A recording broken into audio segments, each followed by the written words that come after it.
আসসালামু আলাইকুম সুপ্রিয় শিক্ষার্থীরা, আমরা অলরেডি ঢাকা শিক্ষা বোর্ডের রেজাল্ট বের করে ফেলেছি, অর্থাৎ বোর্ড চ্যালেঞ্জ রেজাল্ট বের করে ফেলেছি। তোমরা এখানে মিলিয়ে নাও, 1 থেকে 83 পর্যন্ত পৃষ্ঠা আছে। প্রত্যেকটা পৃষ্ঠায় লাইন বাই লাইন আমি দেখাইয়া দিছি। তোমাদের রোল নাম্বার, এই যে রোল নাম্বার লেখা আছে, এখানে রোল নাম্বারটা মিলিয়ে নিবা।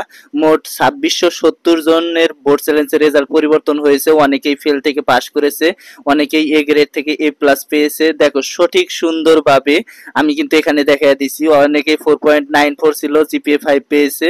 অনেকেই 4.89 ছিল, জিপিএ 5 পেয়েছে। তুমিও তোমার কাঙ্ক্ষিত রেজাল্টটা কিন্তু এখান থেকেই দেখতে পারো খুব সঠিক সুন্দরভাবে। এখানে কিন্তু রোল নাম্বার সিরিয়াল আকারে লেখা আছে এবং কি মানে সিরিয়াল বাই সবকিছু দেওয়া আছে। এটা কিন্তু অবশ্যই তোমাদের জন্য ভালো হবে, তোমরা এটা মিলিয়ে নাও।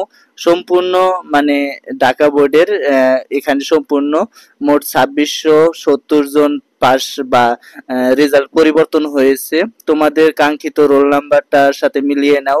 রেজিস্ট্রেশন নাম্বার লেখা নাই, যে সাবজেক্টে বোর্ড চ্যালেঞ্জের জন্য আবেদন করেছো সেটা দেওয়া আছে, সেটা সুস্পষ্টভাবে দেওয়া আছে, সেটা অবশ্যই তোমরা মিলিয়ে নিবা। এখানে ভিডিওটা লং করেছি এজন্য, কারণ 1 থেকে 83টা পৃষ্ঠা আছে, প্রত্যেকটা পৃষ্ঠা সঠিক সুন্দরভাবে আমি দেখানোর চেষ্টা করেছি। এখানে কিন্তু সম্পূর্ণ নির্ভুল আকারে দেওয়া আছে এবং কি তোমরা তোমাদের এই 2024 সালের যে রেজাল্টটা খুব ভালোভাবে দেখতে পাচ্ছ, যে ঢাকা বোর্ডের অনেকেরই এ গ্রেড থেকে এ মাইনাস থেকে এ প্লাস হয়েছে, আবার বি থেকে এ প্লাস হয়েছে, সি থেকে এ প্লাস হয়েছে, সি থেকে বি হয়েছে, আবার এফ থেকে এ বি হয়েছে, এফ থেকে এ প্লাস। অহরহ শিক্ষার্থী আছে এখানে, দেখতে পাচ্ছ তোমরা।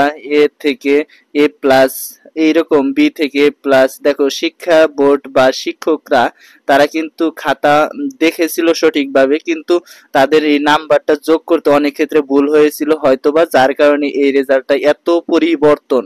আর কিন্তু লক্ষ শিক্ষার্থী, 2 লক্ষ প্লাস শিক্ষার্থী বোর্ড চ্যালেঞ্জ করেছে, তারা কিন্তু তাদের কাঙ্ক্ষিত ফলাফলটা এখান থেকেই দেখে নিবে এবং কি সঠিক সুন্দরভাবে দেখে নিতে পারবা। আর অন্যান্য বোর্ডের রেজাল্টটাও পাবলিশড হয়েছে, সমস্ত রেজাল্ট পাবলিশড হয়েছে, অবশ্যই দেখে নিতে পারবা অন্য কোনো ভিডিওতে। তো এখানে শুধু ঢাকা বোর্ডের যে রেজাল্টটা সেইটা আমি ভিডিও ছেড়েছি, অবশ্যই এটা দেখে নাও।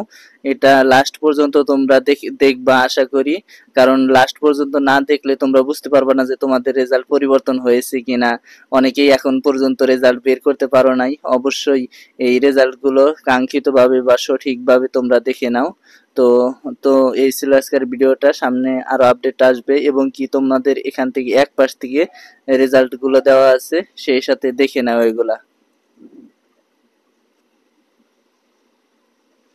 আমরা আমাদের কাঙ্ক্ষিত প্রচেষ্টায় এই রেজাল্টগুলো খুঁজে বের করার চেষ্টা করেছি। তোমরাও তোমাদের রেজাল্টগুলো মানে খুঁজে বের করতে পারবা ঢাকা শিক্ষা বোর্ডের ওয়েবসাইটে প্রবেশ করে। তবে এখানে শুধু ঢাকা শিক্ষা বোর্ডের ওয়েবসাইট বা ঢাকা শিক্ষা বোর্ডের রেজাল্ট যে আছে সেটা কিন্তু প্রকাশ করা হয়েছে, এখান থেকে এটা দেখে নাও। আর অন্য বোর্ডের রেজাল্ট পেতে অবশ্যই আমার অন্য ভিডিওতে ক্লিক করো, সেখান থেকে অবশ্যই দেখতে পারবা কাঙ্ক্ষিত তোমার যে রেজাল্ট পরিবর্তন হয়েছে সেইটা কাঙ্ক্ষিত রেজাল্টটা দেখতে পারবা।